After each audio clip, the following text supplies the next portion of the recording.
Action. Welcome to the watering hole. We're back. They are watching / listening to this. It is October 15th. That's tomorrow, the 15th. That's when this will air, which to me is like the kickoff. The official, like the first 2 weeks of October, yeah. I know. I feel like the 15th, though, is kind of like when, we've gone from green to yellow. Hunting season is in the yellow now, as Green of the 15th. to yellow. No, I wouldn't it be more like going. No, from... red is like high alert, get in the woods. Yellow's like. I feel like green should be. Even Ben's got a weird look on his face. I feel like green should be. Dude, red is like stop. No, like red is like high alert. Like, yellow to get me your is like ass slow moving. down. Yeah, I see that. Like if you're working at a nuclear plant, red might be like, oh shit, don't red hit the is red like, button. Go, get out and hunt. Okay, well, like high alert, emergency. Listen. I have had a slow start this year. I will be the first to admit. I have had a slow start, but I did see a buck last night. Ooh, congratulations! And it wasn't a 1.5-year-old. All right, he may have. We're making progress. Yeah. Oh yeah. He may have been maybe a 3.5. Oh, maybe a 3. So probably a 2. You know, probably a 2-year-old. Screw it. He was a 2.5-year-old, but I did see one, so that felt I just started leaving good. out the half. Like the okay, 1.5, fine. He was a 2-year-old deer. Just for me. I mean, I had zero expectations, and it's so interesting when you have zero expectations. When you have no expectations. Dude, if you go back and listen to an earlier podcast, we had conversations about more stand sites, thinking about different winds. Justin, look at the forecast. It is east, and a little more east. Yes. Today is east. Tomorrow morning is east. And it is, I don't have, so I went to this one stand last night, and I can hunt this stand on a east wind, okay? And these does did the most odd thing I've ever seen them do. Like, just where they went and where they bedded, like, why are they even going over? I've never even seen them over there before. It's just interesting how things change and you learn. But with it being such a drought right now, and where you'd expect some waterways to be and stuff like that, where they may not just mess with those areas, dude, that's like game on. Like, dude, they were in a spot that I've never seen a deer in 10 years. You're talking about the water is low, so they're crossing areas. Yeah, just different areas. They're going to different places. It's not a matter of being low. This particular spot that I was hunting, it's gone. I mean, the water level there's no water in there. I mean, it is history. Yeah. So it's like Which an is area a that shame. would change them and block them and force them to do different things. Now it's like, dude, it's like open season. They just go wherever they want to go. And it's like, yeah. I remember I was me. talking to somebody. I can't remember who it was, but it was somebody that was hunting Kansas public. You know what? It was a guy, I think maybe a guy in our forum I was talking to about, because we're going to Kansas this fall, and I was asking him about a few areas, and he told me that like some of the areas that he'd been hunting forever, it was like maybe last year or the year before, like the water levels were so low, it allowed him to access areas that were previously like underwater, right? But now they were just grown up grassy, dry, right, riverbeds and lake beds and stuff, and he was having a lot of success, but allowed him to get into places that he previously couldn't get into without like a boat or a kayak or something to cross. But he's like, hell, I can just walk across this now and get to some of these areas that I previously couldn't get to. So I thought that was interesting. But yeah, man, it seems like we are just in a massive drought like everywhere. You know, I know Dan Richardson was sharing some stuff in our group chat about Southern Indiana starting to see a bunch of EHD. Frankie Clark chimed in that I think he said he just found 2 deer dead. Tyler was hearing about some sporadic EHD kind of here and there in central Illinois. Even Ben's getting nervous over there. So, yeah, I mean, gosh, we need rain / cold weather. I mean, there's no real cold weather in the forecast that I can see yet. No. You know, middle of November, or middle of October, I should say. Oh, my God. But I mean, usually I think, if I recall, I want to say like the 17th to the 20th UC is like our first frost somewhere in there. You know, but dude, looking at the 10-day, I don't see anything. Like, we have a lot of nights that are barely getting in the 40s right now. I will say last night still felt better than when Ben and I were out and me and Mike were out. I mean, there's no doubt it felt better. At least I wasn't like, ugh. Like sweating to death? Yeah, dude, it's like you're taking your hat off and you're just like, this is just absolutely gross. I see one. Oh, there's a 39 and a 38. Well, the 22nd and 23rd. regardless, So I we're mean, I do getting there. think we need to talk about this weekend. This past weekend. Yeah, I did not go hunting. I just felt like with Colorado trip coming up and the amount of stuff I got to get ready and I just felt like it was hot, it was nasty. I felt like there's other things to do. I decided just to say, you know what, I'm just going to take it off. And you don't like wearing orange. Did that have anything The to do with it? orange did It was have youth gun a season. small little factor. I don't know what it is about that damn orange and being a bow hunter. I just feel like a moron. So Fair enough. I just do. But you did go out. I did. I mean, yes, I went out. So we'll back up. So we went Friday evening. So my kids were off school Friday and Monday. So Friday afternoon we went out. So this was both of my kids' first hunt of the year, right? So and it was Jake's first deer hunt ever for himself. He had been tagged along with me and Joey a few times in the past, but this was his first deer hunt. And we had pretty good conditions. Like, it was cool. We had the right wind. I think it was like a southwest kind of wind, but there wasn't much wind. It was warm for sure. It was a little warm. Like, I got kind of sweaty on the walk out. So let's say that was Friday night. So youth gun season didn't start till Saturday. It used to go Friday, Saturday, Sunday. And then they changed it to be Saturday, Sunday, Monday. Because of Columbus Day, I think. Yeah. Also, I think partially because, like, they wanted the kids to have kind of like the opening day. A lot of them missed opening day because the parents didn't want to take them out of school on Friday. So, like, on Friday. That makes so sense. It just made that sense. makes sense. You wake up, it's Saturday morning, it's opening Yeah. day. This is fun. I wish Illinois would do the youth season before October, the way a lot of other states do it. Like Iowa, I think Minnesota. I think there's a bunch of states. Yeah. I think maybe even Wisconsin. I agree. They don't have to worry about that orange. Well, yeah, they do it. They do it in September, which truly does give the kids the first shot. Right? Like, so if you think about youth turkey season in Illinois, it's before the turkey season opens for everybody else. Yeah. But our youth firearms deer season happens during our archery season, which is always strange. But regardless, we go out Friday night. We are not going to focus on changing laws. No. So we go out Friday night. You didn't see anything for quite a while, as we expected. You know, probably half hour, 40 minutes before dark, we had a doe show up in the clover plot, and she was just out there feeding, you know, at like 30 yards. And I'm like, Jake, just shoot this thing, right? She's a lone adult doe, no fawns, all by herself, literally just feeding. I'm like ranging her. I'm like, dude, she's 30 on the button, relax, feeding. And he's like, no, I don't want to shoot a doe. I'm like, all right. So we're kind of watching her, and he's hemming and hawing. And it was funny because he was asking me, he's like, hey, how many does have you shot a lot of does? I'm like, yeah, dude, I've shot a bunch of does. And he's like, was your first deer that you shot, was it a doe? And I was like, yeah, actually it was a doe. And he's like, maybe I'll shoot her. And he's like looking at her through the scope, and then he's like, nah, I don't want to shoot her. I'm like, oh my God, fine, whatever, dude. You know. Justin, so please just do it. Yeah. So at one point we're watching her, she picks her head, you know, snaps her head up, looks down to the other end of the food plot, which we all know what that means. Like, there's something at the other end of the plot, but it's kind of like around the corner from where we're at. We can't see over there. There's some brush in our way. So we keep looking, and all of a sudden I see another deer, you know, feeding, and it's coming from that direction. And at first I thought it was a doe, and I'm kind of looking through the mesh of the blind, like the mesh windows. The thing picks its head up. I grab my binoculars. I look. I'm like, God, it's a little buck. And Jake's like, all right, well, I'll shoot that. I'm in. He just wants something with antlers, right? And it's a year and a half old. And he's kind of off to our right. And dude, he walks right in front of the blind. I mean, you couldn't ask for anything better. He walks in front of the blind, probably under 20, maybe 20 yards, you know. And I'm on his left side. I'm normally on his right, but I had moved to the left because that's where the doe was at. I was trying to film her. I'm hand holding the camera. Whoa. I got my balls busted for that last year. Dude, you must have did better than me. Yeah, I'll share with you later why I was hand holding the camera. All right. So in any case, you know, this buck's out there. We don't even have to range him, dude. He's close, you know. So Jake flips the safety off.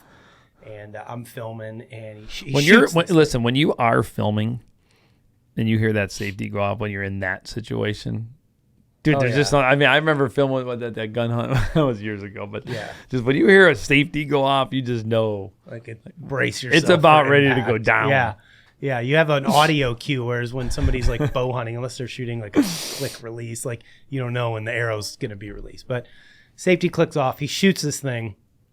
And my immediate thought, I had two immediate thoughts. Number one, shot wasn't perfect, but it wasn't bad. It was my first like thought. But number two, like I didn't like the way that it sounded when it hit the deer. I don't know. It was a hollow sound. Okay. And I don't know if you know what I'm talking about. Like normally, like we all know what that pop sounds like when you smack them right through double lungs.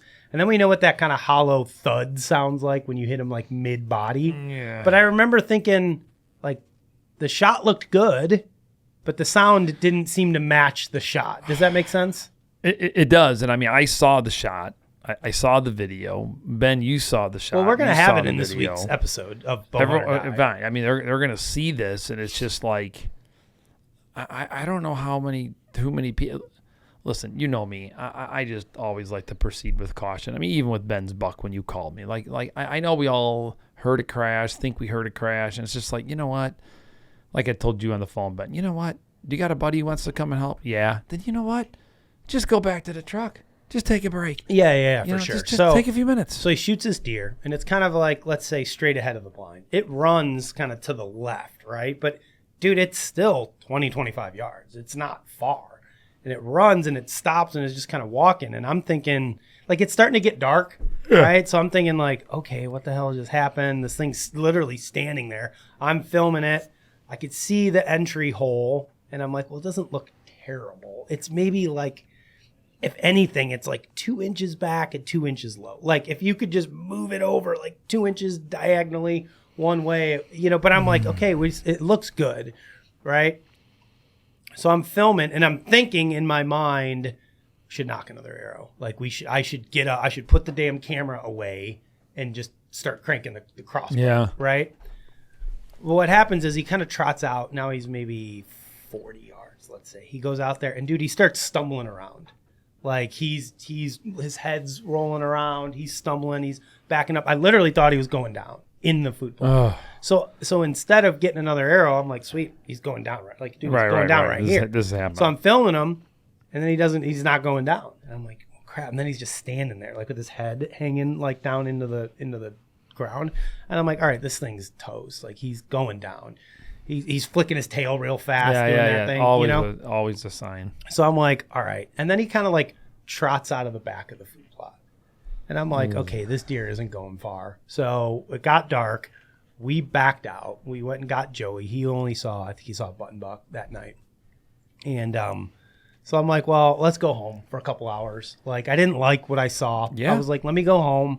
Let me review this footage and everything. So I agree. We go home, get some dinner. You know, I start rounding up flashlights and everything that we're going to need. And we give him about 3 hours. So I think he shot the deer at like 6:30, something like that. Yeah. So we go out there. It's after 9 o'clock, you know. Tommy came with, so it was the four of us. So we literally drive our trucks right to the food plot. So we drive, 40 yards from where the shot was and maybe less than 100 from where we saw him disappear. So we get out of the truck, dude. Kids are getting boots on. We're getting flashlights. We're recording some footage. Like, we're like, here we go, right? And we go out. We find first blood. We can't find the arrow anywhere. Dude, the problem with these crossbows is, man, that arrow blew through him, and God knows where it went. It ended up. Like, I don't know how many deer we've shot with crossbows now. We didn't find your deer, but did you know there was another guy hunting over here? Well, dude, the you just have no idea. These arrows, dude, it blows through them so quick, and it goes in the brush behind them. I thought once it got dark, we'd find it with the lighted knot, but it was so buried. Wherever it was, like, we couldn't find it. So anyways, we go out, we find first blood. Tommy and I are hanging back. I'm letting the kids track because I'm thinking, dude, this deer probably went 100 yards, laid down, and it's dead. It's been 3 hours. Like, I've watched the footage at home. I saw the exit hole. The exit hole looked good, right behind the shoulder, pretty much on the opposite side. Gosh. You know? And I'm thinking, like, okay, this deer's dead. I mean, it's been 3 hours. I'm like, okay, like, we're good. And we come around the corner of this bush, and dude, the thing's laying there looking at us. Like, Jake was in the lead, and all of a sudden he stops and he points. He's like, there he is. So I'm thinking, like, okay, he sees him dead. I peek my head around the corner, and dude, the thing's literally like just looking at us. And I'm like, son of a bitch, right? So we back out. As we're backing out, we hear the thing get up and run because there's like, it's like bedded on the edge of like a swampy area. and I hear it jump up. And I hear it run through the thing, and I'm like, son of a bitch. Now the pain sets in. Yeah, I mean, but I was still pretty optimistic. I'm like, dude, he was bedded down within 60 yards of where the shot was. Sure. But the fact that he was alive 3 hours later did not sit well with me. The blood we found had no gut matter in it, no stomach matter. Because I've shot him a little bit low. Remember the one that we had to call the dog on? Your big one that you shot? Why did I get sucked into this? No, dang. Because it's a similar, like, Yeah. your shot I felt like was a little bit lower than this. Well, definitely a little bit lower than this one. But you remember how with that one, like, there was some stomach matter. Yeah. Right? And I shot one there, a doe. Dude, and it lived for a long time. Correct. Dude. But this shot to me it was higher than that, and it was level. Dude, mine was the next day. Right. So, but I mean, ours was level, not downward angle, right? So, which they say hunting lower and having more of that type of trajectory is better than the the steep angles. So we look at all the blood that was there. We walked over to the bed, found the bed. Again, no gut matter, no stomach matter, no bubbles anywhere, just kind of like dark red blood. Huh. So I was like, okay, liver. I'm thinking liver at this point, like low liver, you know. It was strange that he didn't run until we literally got like within 15 yards of him. Well, so I was thinking like, okay, you know, he's not. We walked past my buck, dude. Yeah, we had two dogs on the initial people that showed up.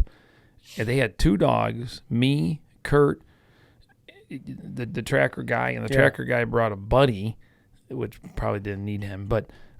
Dude, we walked right by. We walked by my deer, and we were pretty dang close. And then we all left. We called it down. We came back, and then we found the blood where we had been walking by the whole time. Yeah. So we leave. You know, the next morning comes.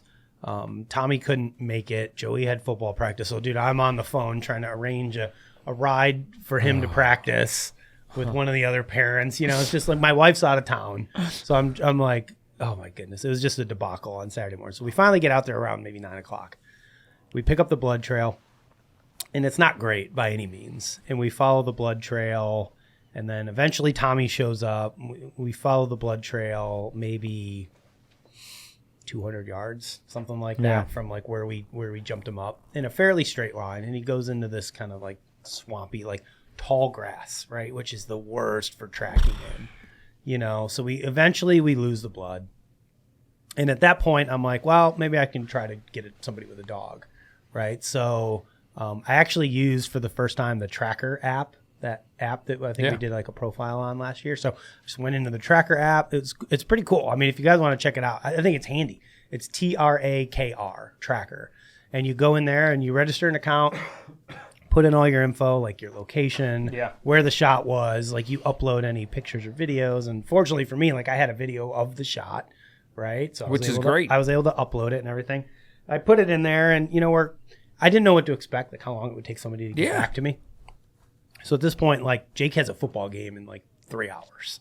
So I'm like, dude, we got 3 hours. Like I don't think we're gonna get a dog here that quick. So we just started grid searching. So I pulled up my app, you know, Hunt Stand. I started just tracking, and we just, you know, I started doing like half circles, like a little bit wider, out in front, out in front, out in front, out in front, and trying to walk through like thick ass head high brush with an 8-year-old. Dude, he can't see anything. He's getting hung up in the thorns. You know, it's just kind of a disaster. But dude, I gridded, and so did Tommy. Like the two of us, dude, we covered everything we could think of, like in the direction this deer was going. For a couple hours, probably 2-3 hours, and we never found another speck of blood. We found nothing.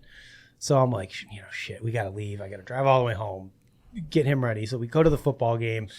I'm coaching the game, or helping to coach the game. So in between like plays, I'm checking my phone, and I get a hit back from the app of a guy that says, hey, I'm available. I can come or whatever. So we get to halftime. The other coaches take the kids over to like give them the little halftime speech because we're getting our asses kicked. And I'm like, dude, I got to go make a phone call. So I leave. I talk to this guy. My wife's calling. I talked to this guy on the phone. He's like, yeah, I can be down there around like 4:30. I'm like, okay, perfect. Our game will be over by like 3:30. We'll meet you out there. So we meet him there at like 4:30. So shout out to Jeff was the guy's name. He came down from like Janesville area. So awesome. The app was successful. App was cool. Successful, dude. It was great. Yeah, we talked on the phone. Jeff came down. You know, he had 2 dogs, you know, like a lot of folks. He has like one kind of like older seasoned vet. Yeah. What kind of dog? You know what kind of dog? Some kind of cur. is what it was. All right. And so he gets the dog out, dude. We walk over to the spot where the shot was at. The deer gets on the track, and he's going pretty good. Like he's falling. I know where the blood's at, right? So you can kind of like tell. And when he gets on the blood, dude, he starts going. So we get to last blood, and he takes us, straight. He was on this trail that we assumed he stayed on, but you just never know. So he stayed on the trail. We made it maybe 100 yards past last blood, and all of a sudden the dog hooks a hard left, like down another trail. Like we're going straight, and it was like a 90-degree. We're going that way. And he was pulling pretty good. Like we've been on enough of these where you can kind of tell when you feel like the dog's on it and when it's not. Felt like he was on it for a while, and then we got down into this kind of like swampy area. We started getting close to the property line where we didn't have permission to be, and the dog just kind of like lost it. You could just tell. Like he was having a hard time being sure of himself. He had gone over a couple of like fairly decent log like deadfalls, and I was looking for blood everywhere, and I just never found another drop of blood. Like and yeah, dude, we tried. I mean, the dog tried. I mean, it wasn't the dog's fault by any means. Did a great job. We looked for basically until dark, until it got dark. Joey was out hunting that evening. So like while we were there looking for deer, I just sent him another direction. I was like, dude, go sit in the stand, go hunt. So maybe we pushed one to you. Yeah, we were on the complete other side of the farm. So he didn't see any deer that night. But yeah, I mean, dog just lost it. And dude, when they lose it and they know they've lost it, they're kind of just like, they're deflated, I'm done. dude. Yeah. I'm done. So I don't know what else we really could have done. No. There wasn't much other ground that we could have looked on in that area that we had permission on. There's a few houses in the area. Like we could have went to those people. Maybe it snuck up in somebody's backyard. But like, dude, I have no idea. I mean, based on the reaction of the deer, and like I said, we'll use all this footage in this week's episode of Bowhunt. Yeah, you can watch it for yourself. I do want people to see. I mean, it's crazy.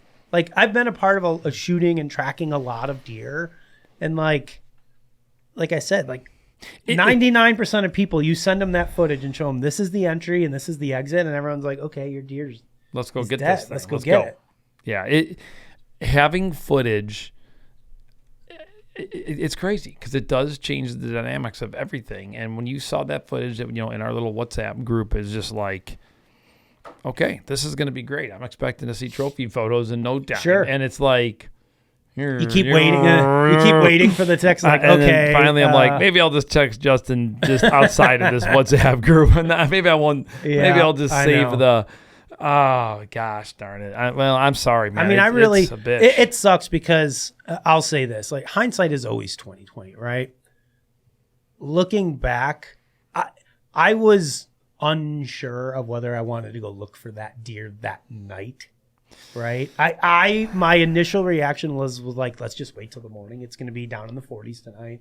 Not a huge deal. Yes, there's coyotes around, but there's coyotes everywhere. Like, and you know what I let happen that I shouldn't have was, dude, you just let other people's opinions. Yes. Kind of be like, you're right.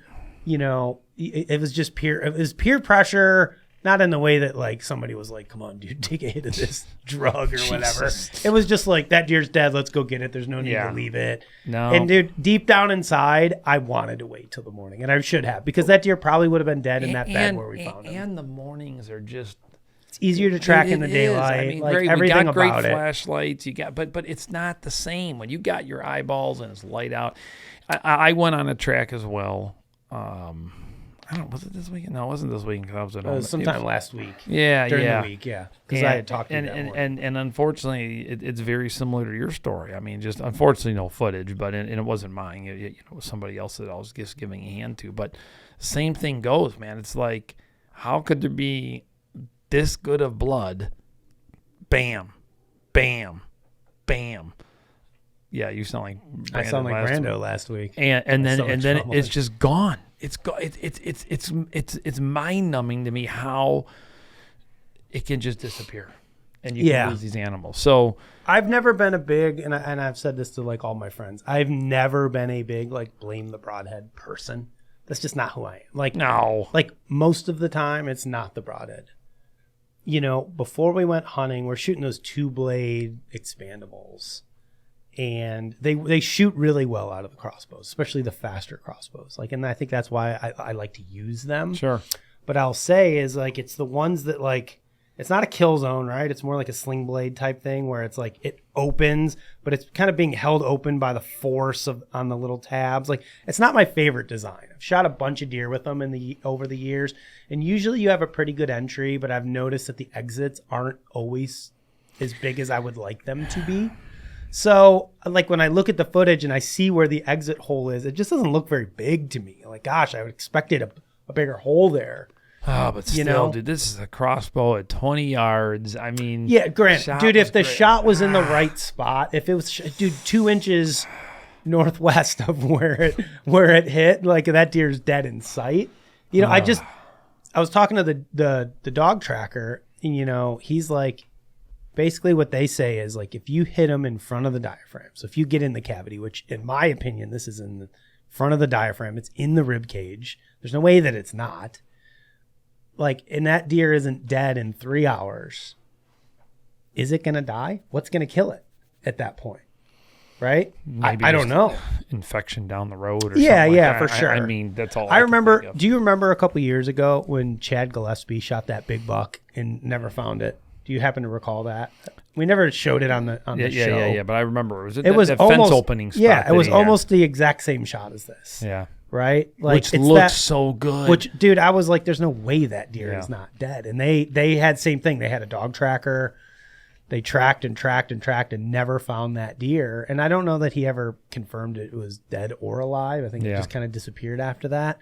But I mean, it's just one of those shots where, again, we're fortunate enough because we film these hunts to where you look at it and you're like, I literally just, I look at it and I go, I don't know what the hell happened. Yeah. I'm just at a loss for words. I was so. Then he got Ben over there flinging arrows on the ground, just slinging them. Well, he put it in the right spot.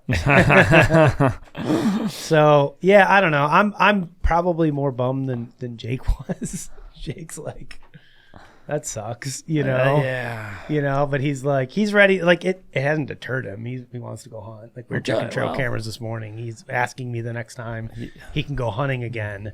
I'm trying to wait a little bit. Like, I'm like, next year, you blew your chance. No. Yeah. I mean, I just. No. I feel bad.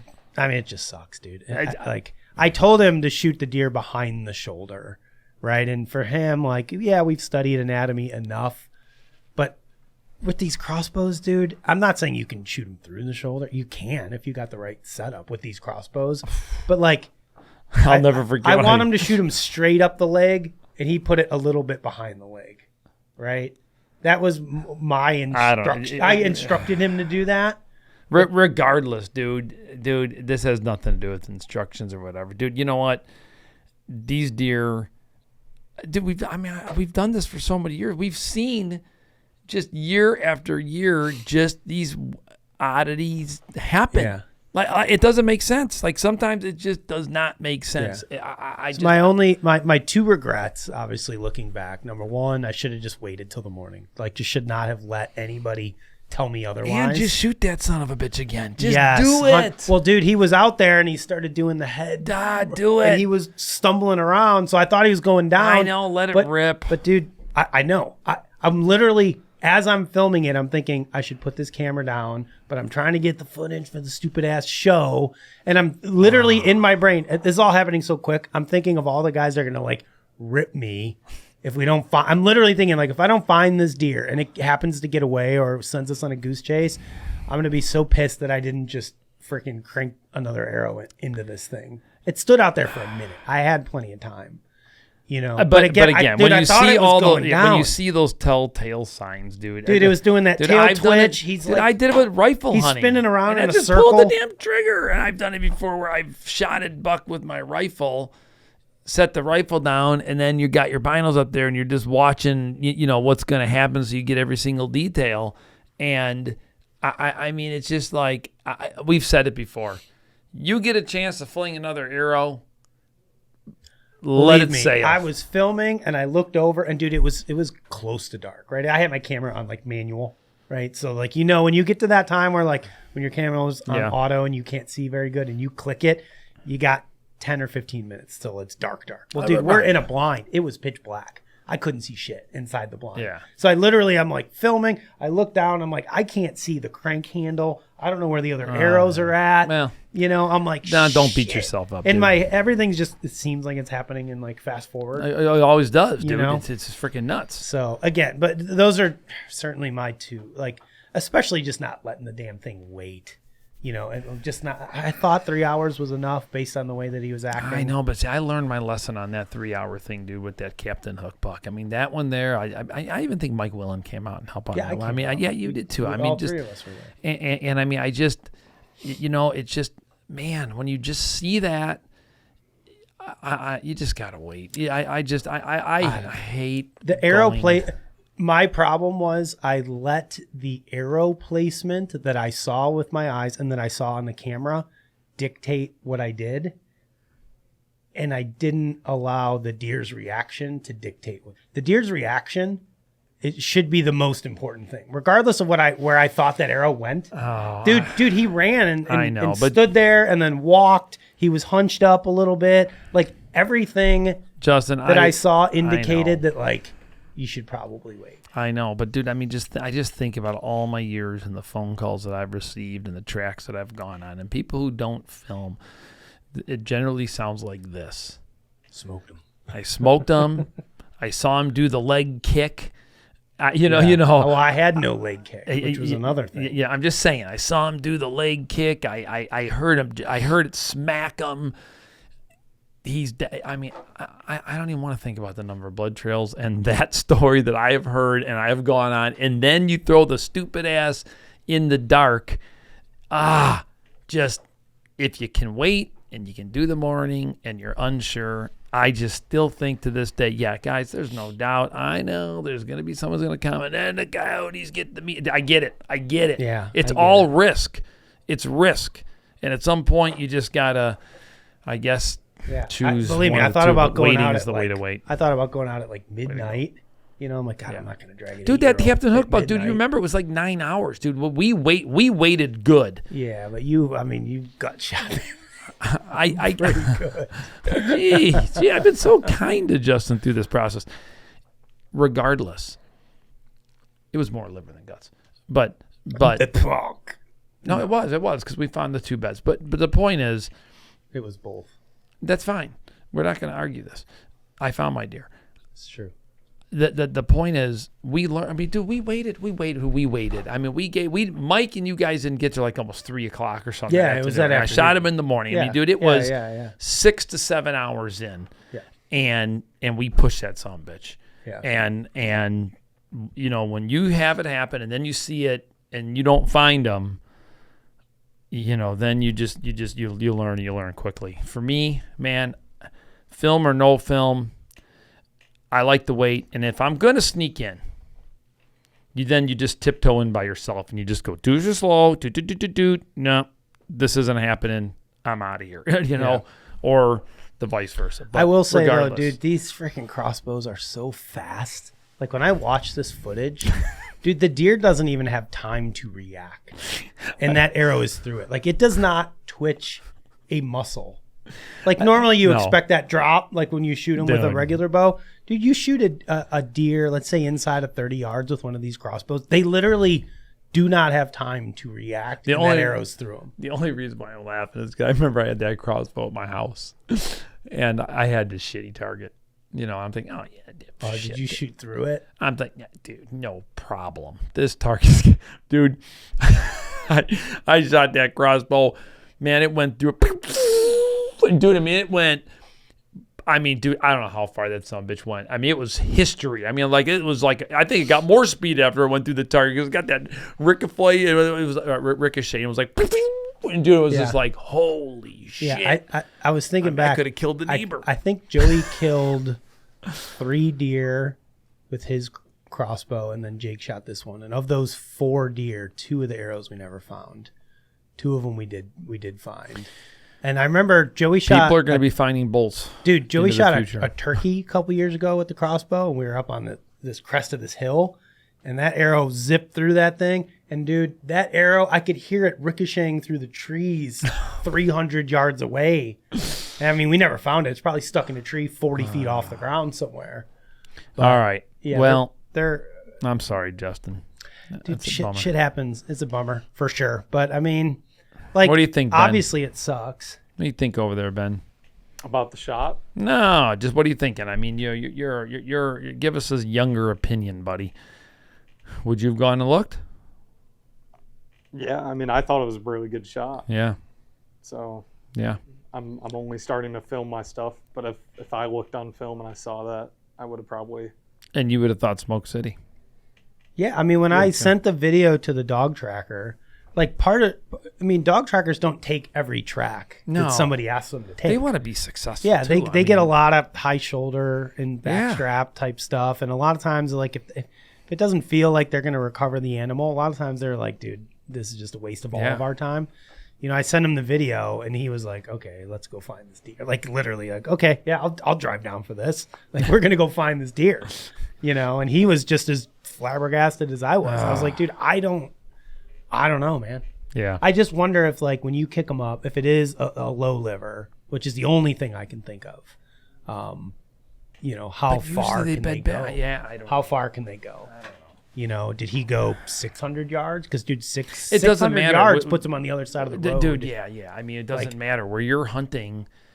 And if you're hunting in any suburban areas, I mean, that doesn't matter. 100 yards, and you cannot find the deer. I mean, there's areas where we just can't go. They could go through 3-4 proproperties in some cases. Oh, and 600 yards, yeah, he's going across 3-4 properties. Right. It's just not. It's not going to happen. It's part of hunting in suburbia. But all right. Well, we got to, dude. I'm getting depressed. We got to swing this bitch. Let's get something positive rolling here. Jeez, we just positive. We're 30 minutes into this freaking show, and I'm feeling like shit, man. Scrape action. Scrapes are hot right now. I'm seeing. I just saw 2 rubs driving here from the road. Really? Oh yeah. Ripped. Like in the parkway of like some neighborhood. Yes, I literally was just driving here. I was gonna stop and get a video. I really, matter of fact, maybe when I leave here, I'll send it. I'll upload it right to you guys. You can put it in here. It's like 2 trees just. They were brand new planted this year, and the city didn't, give them any protection, and they are torched.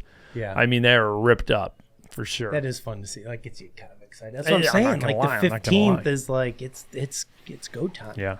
But you are right with all these. But then it won't be about 5 days from now. People will be like, "It's the October. It's the October low, man. There's nothing's moving." I have a picture. We'll toss it up here of one of my shooters, probably the number 1 or 2 buck I'd like to shoot out at my lease, on a scrape. I think it was the morning of the 11th or 12th at like 8 a.m. Wait, this year? Yeah, just the other day, like 8 a.m. broad daylight. And people are like, don't hunt October mornings, right? That's like the thing. That's like the thing that all the cool like podcasters and influencers and all the experts are like, October mornings are a waste of your time. Don't even do it. You're just pressuring. Dude, here's like literally probably not the biggest buck on the farm, but the one I think I would like to shoot the most. Broad daylight, 8 a.m., standing there in a scrape on like the 11th or 12th. So it's like, don't hunt the mornings in October. Listen, it's so hard. Just go hunt. I know, Justin. But we live I think back when we started this show. How many years is it? How many years right now, guys? From Bowhunter Die? 16. 16. I mean, so just whatever. 16 years. And I just think about knowledge and technology and cameras and just all the things that have changed technology to give us this better edge. And podcasts, and everyone's talking, everyone's saying this, that, and the other. F it all. The reality is nothing will ever freaking beat going to your tree stand and hunting and seeing with your own freaking eyeballs. Because like last night, I did see a buck, 100%, and I saw that doe and doe fawn do what they did, and I'm thinking, I have a feeling that's a pretty regular pattern that those two are doing. And again, when you're hunting suburbia, there's only so many does. I only got so many does, and they those bucks know where those girls are sleeping for sure. Sure. So I'm thinking, oof, I might have to make a readjustment. Yeah, because this might not work. That's where the saddle thing comes in handy. No, I listen. I get it. I agree with you. I'm just saying, like, there's nothing better than just being in a tree stand and going hunting. And you know what? So what? You screw up. Maybe you put some pressure on a deer. You know what? It happens. But you know what? I don't know, man. Sometimes it's kind of fun when you fail. I mean, it's like it kind of keeps you coming back for more, doesn't it? Like, well, I think so.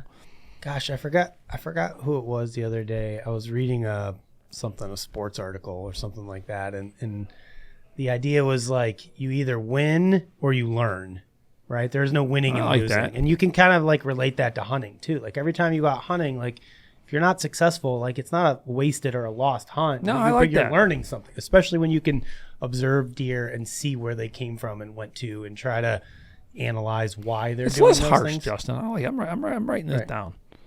You either win or you learn. Maybe one of my coaches said you should write that down. I'm sure plenty of people I was talking to Ben. It down. Oh, Ben, you should write that down. Let's get a sign. You either win or you learn. I feel like that's my like motto with anything.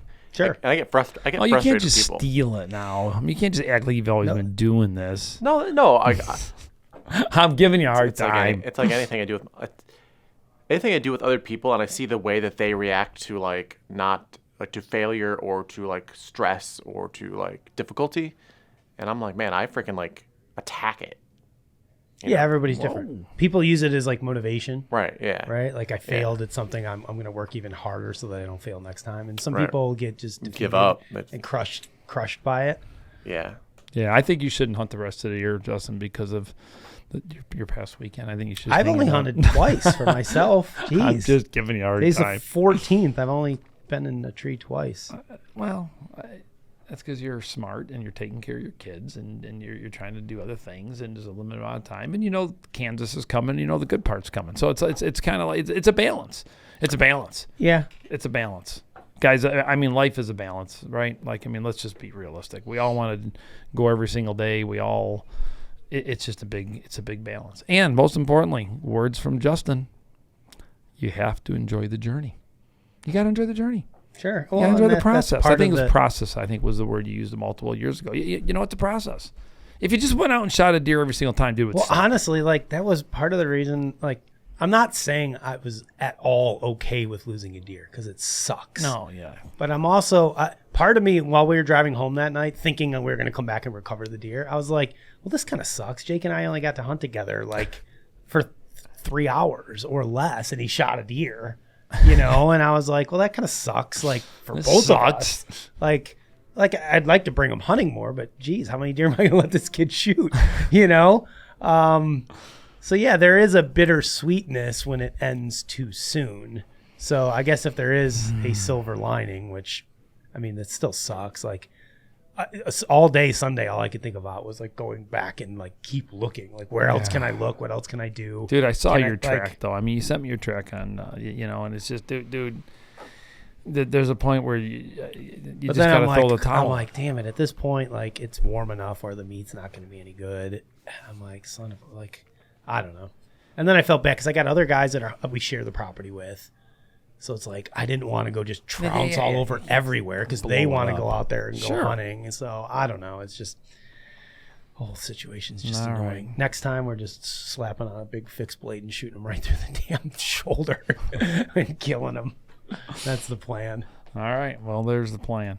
The dog tracker guy did tell me like he's had a bunch of folks, not people that he's had to track for, but just guys that he knows that'll take like, dude, these crossbows are so powerful. Like just take a good strong fixed blade and take like a quartering towards shot and just completely annihilate like right through that shoulder, through everything, and just kill them. Like, cause you could just shoot through everything. Like there's almost nothing, like unless you hit maybe the knuckle itself, like in the shoulder, like that you can't put an arrow through. Yeah. Like with those freaking bows. I mean, they're unbelievable. Yeah. So, and we're not even shooting the fastest one, dude. I think the one we were shooting was maybe like just a tick over 400. Like the 500 pluses are just ridiculous, All right. Well, cheer up, man. Cheer up. I'm good, man. I need to shoot my bow, make sure that everything's golden on my end. I'm feeling good. My goal is to just keep shooting my bow during the season. Yes. Every day or two. I keep like 2 arrows out. Like I just set them on top of my dog's cage, like with field points on them. And then I just grab my bow and I go fling a couple arrows in the backyard just to make sure that I stepped my game up, man. I bought a new target for my backyard from Lancaster. I mean, one of those big sumbitches. Oh, really? Outdoor one, yeah. And I've been flinging some arrows at 50 and 60 yards. Well, you're going on Colorado mule deer. Like you I gotta. didn't say I'm taking a 50 or 60. I'm just saying I'm practicing but, and dialing dude, in. shooting and at doing a 50 or little better 60 job. and then shooting at 30 or 40. There's no doubt. It's like a chip confidence shot. builder. You know, I'll admit, I should have been doing it for years. Like having that big fat ass target in the backyard like that, just kind of cool. Because then I can just kind of walk up anywhere, do whatever distance, and do the quick dial, and practice, and dude, it's cool. It's definitely cool, and just being able to step out that door and know that baby's at like 55 yards, 60 yards. It's great. So when do you leave for Colorado? Today's the 14th. It's sometime, less than 2 weeks, sometime right? in the future here, I leave, and then I. We doing And then a date as to be determined. It's still, we're still on the fence in terms of what all the final details are going to be, but I'm going to. But you're going to be there like the last couple days of October, correct? Is that the plan? Something like that? Yes, I think my tag starts on the 25th.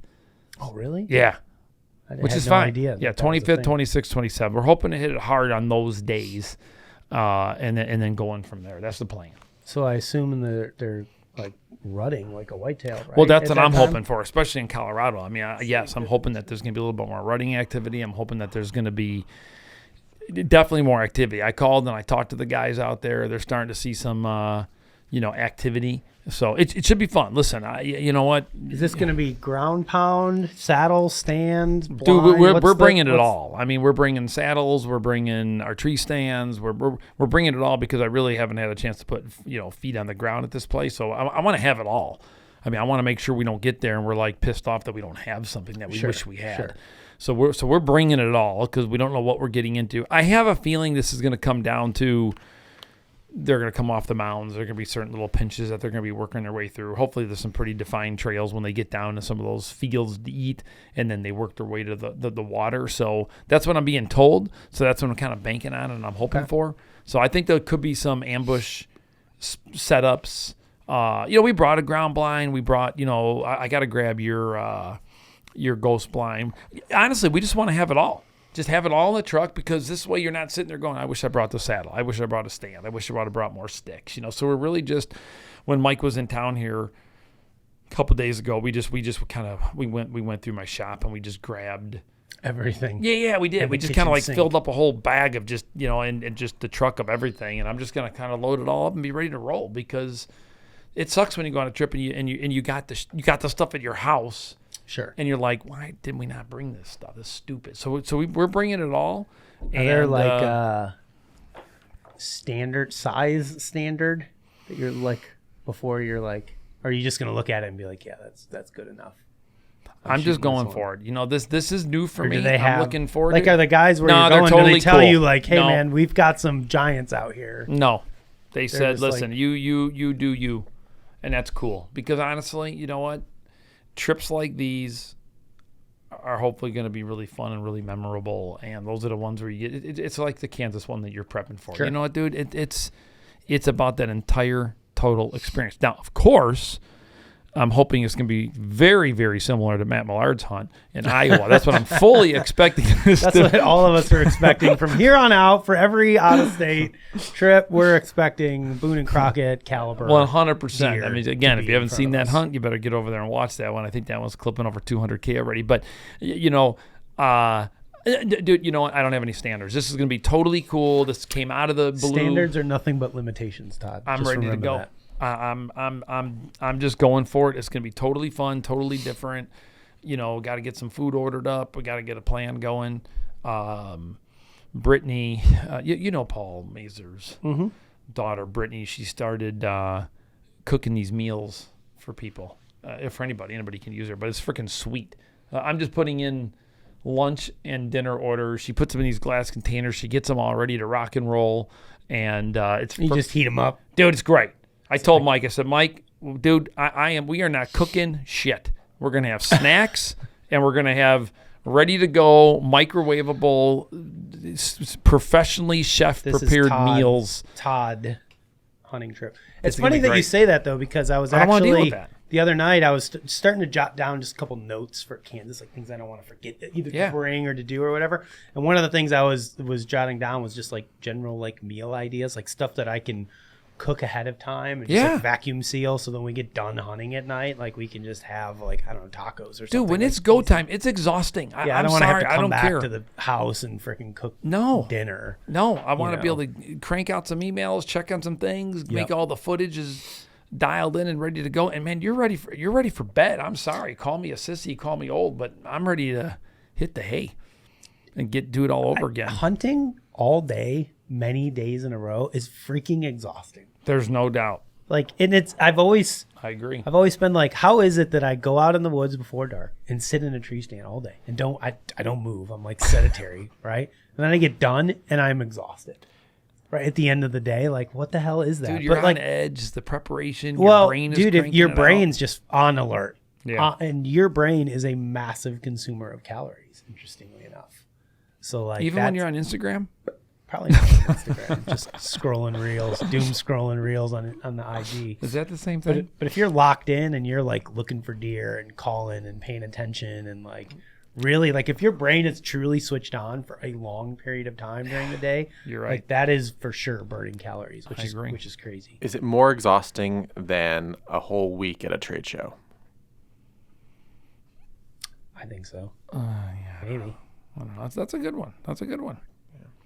I would describe it as one of the most exhausting, like going for a full 5 days or something. Especially the way we are work trade shows. Yeah. Like there's some folks, you walk past their booth and they're just like chilling there like this. They don't even say anything. They're just like, they sit there all day and just watch people. They wait for people to come up. We're like used car salesmen. Dude, we are like, get in our booth. We need to talk to you and get you stuff and sell you stuff and sign you up for things. We're like frantic. Like all day for the whole time we're there. So yeah, it's definitely a little bit more work when you're with us. We're crazy trade show people. All right. Well, speaking Ben of which, and we I have have a decision to make. Speaking of trade shows, we have the ATA show coming up, right? Which does have. Dude, I don't even want to think about this right now. Dude, that's like 2 months. Less than 2 months. Think about this. It's Why like 3 months. 2.5, dude. All of 3 November, months, fine. all of December. Suck it. Ben is right. We got less than 3 months.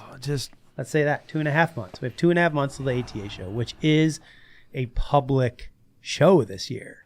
Not the whole show. I think it's only like 2 days of like normal ATA, like all the industry then people, change. and then it's like open to everybody to come in. So that's going to be interesting. That's a consumer show, and that one. So we got to be there longer this year. Thank you, ATA, for doing this and robbing more of our hunting season from us than you already have been in the past. They're like, hey, you know what? We've got a great idea, Todd. Exhibitors robbing from Justin and Ben. Exhibitors are already mad that we hold the trade show while the hunting season is happening. Let's have a hunting show during the hunting season, right? You guys don't want to be hunting anyways. And they're like, you know what we're going to do? We're going to make it even longer. This is a great idea. Let's just add a couple days to it. I hope you guys didn't want to hunt late season. I mean, there's always a cold front and a snowstorm during ATA show. Nobody wants to go hunting. Nobody wants to hunt over their food plots that they've slaved over all summer to try to kill a deer. You guys will be fine. And then we go to Lancaster. Oh my gosh, we got that email with like all the like new, like the highlights email that Ann sent us. Like, here's what's new for this year, changed or whatever. And dude, I opened it up and I looked at it and immediately my heart started like beating faster. Just thinking about going to this thing. I'm not even exaggerating. Ben's going to win it for you. We have year. Lancaster. Then we have 2 consumer shows this year, which are back-to-back weekends, which is super awesome. So we have the Iowa Deer Classic, which we haven't been to in a few years. So Iowa Deer Classic in Des Moines. And then we are at the Open Season Expo back in the Wisconsin Dells the weekend after that. So for any folks that are out there wondering where they should go this year to come get their Bowhunter Die swag and see young Ben, who will be signing autographs and taking photos. That's where we're going to be at. So we will be at ATA show, Lancaster, Iowa Deer Classic, Open Season Expo in the Wisconsin Dells. All right, boys. It's a lot of stuff. Mike Fitzgerald is starting a Bowhunter Die meeting. My wife texted me. She's driving home from Pennsylvania today. Thank God. She said the car driving next to us, the tire just literally flew off the car and went down the highway. Like the entire tire. came We off are the finishing vehicle. up, guys, but Justin and Ben and everybody will be on shortly. So give us a few seconds. Probably can't hear you. You can't hear me through this, but can you hear me at Tell all? them to just pause. They can talk amongst themselves. We'll be there soon. Just That's all we got for this week's episode of The Water Hole. I would say scrape hunting over the next week or two. Get on those scrapes, boys. Brando, you got anything? No. Hunt those scrapes. You're We just are ending. signaling. We are ending it because we have a meeting to get to about creating content. So much content to be created. We have people to influence. all right. Babies to Rock and kiss. roll.